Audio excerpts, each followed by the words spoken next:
श्री गुरुदेव दत्त महाराज आजचा आपला चौथा व्हिडिओ आहे। या चौथ्या व्हिडिओमध्ये आपण पाहणार आहे करणीचे प्रकार। करणीच्या प्रकारामधला हा चौथा भाग आहे। चौथ्या भागामध्ये आपण घेणार आहे वशीकरण करणे। वशीकरण करणे ही कशासाठी केली जाते व कोणावरती केली जाते हे आपण आज पाहणार आहे।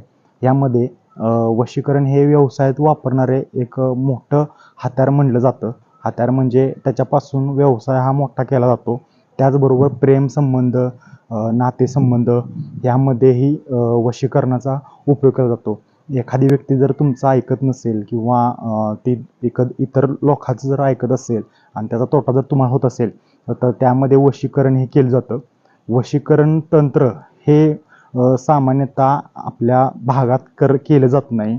हे बंगाल वगैरे ह्या भागात वशीकरण केलं जातं आणि त्या बाजूलाच ह्याचं जे तंत्रविद्या करणारे आगरविद्या करणारे लोक आहेत हे त्या भागातच जास्त आढळतात। महाराज सांगायचं म्हणजे वशीकरण हे कशासाठी केलं जातं।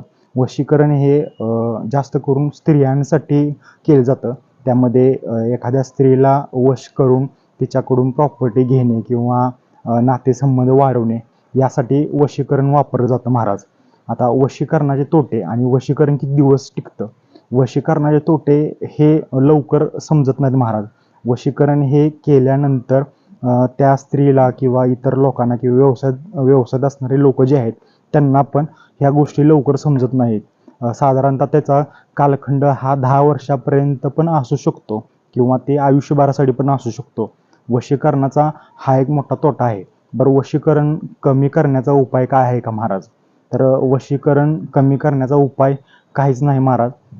त्यामध्ये काहीच करू शकत नाही, कारण की एकदा व्यक्ती वशीकरण केल्यानंतर ती व्यक्ती एखाद्या व्यक्ती जर ऐकत असेल तर त्या व्यक्तीपासून लांब करणे हा एक पर्याय असतो वशीकरणामध्ये आणि त्याच्याशिवाय दुसरा पर्याय नाही महाराज। आणि कोणीही कितीही जरी उपाय सांगितले तरी वशीकरण करणीमध्ये काहीही करता येत नाही। म्हणजे तुम्ही म्हणाल की प्रत्येक करणीमध्ये असं होतं का? तर नाही महाराज, फक्त वशीकरणमध्येच फक्त हा प्रॉब्लेम आहे की आपण एखाद्याला जर वश केलं तर ते त्यातून बाहेर पडणं अशक्य असतं किंवा त्या व्यक्तीसाठी आणि ज्यानं वशीकरण केले त्यासाठी पण वशीकरण कुठं वापरलं जातं हा महत्त्वाचा प्रॉब्लेम महाराज। वशीकरण हे जास्त करून व्यवसायात वापरलं जातं किंवा एखादा व्यक्ती आपल्यापाशी बऱ्याच दिवस राहावा कामासाठी ह्याच्यासाठी पण ते वापरलं जातं। पण आता नातेसंबंध जवळ करण्यासाठी पण वशीकरणाचा उपयोग केला जातो महाराज। हा व्हिडिओ कसा वाटला नक्की कमेंट करून सांगा व कमेंटमध्ये गुरुदेव दत्त लिहायला विसरू नका। असेच आपले